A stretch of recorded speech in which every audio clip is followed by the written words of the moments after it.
Well, it's a big weekend for Republicans as they head into the South Carolina primary tomorrow. We could also learn who would be President Trump's VP choice should he become the GOP nominee. A list of contenders ranging from previous challengers like Florida Governor Ron DeSantis and Vivek Ramaswamy to talk show host Tucker Carlson and, yes, even current rival Nikki Haley. In Maryland, the Conservative Political Action Conference is hosting an array of Trump allies as well as speakers. And by the end of it, we could see his short list become even shorter. Even President Biden intervened to have a go at my policies.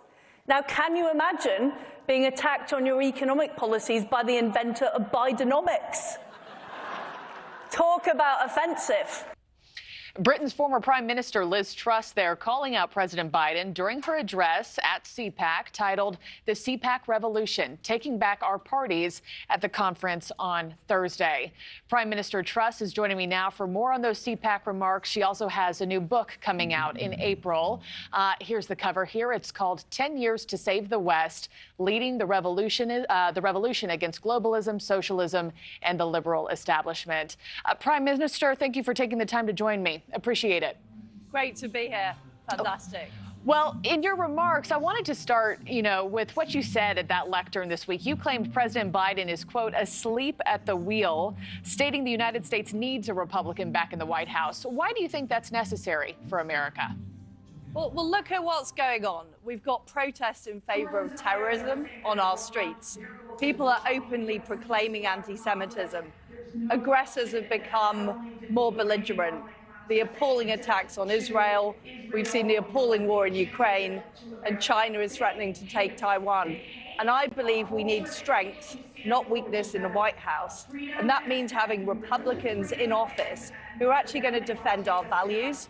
They're going to defend Western civilization and those things we hold dear: liberty, small government, and maintaining the family and an individual. President Trump is clearly the front runner to be the Republican nominee. I know you haven't gone so far as to officially back him, but do you endorse Donald Trump as president in 2024?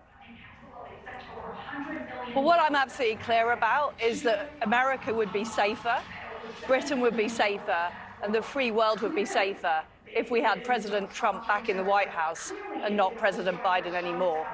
What has happened is we've appeased the aggressors around the world. That has been a disaster. And what we're also seeing is the undermining of our culture here in America, giving in to trans extremists, giving in to anti-capitalists, giving in to climate extremists. And that's why we need a fight back from conservatives. And what I want to see is a tough Republican conservative in the White House.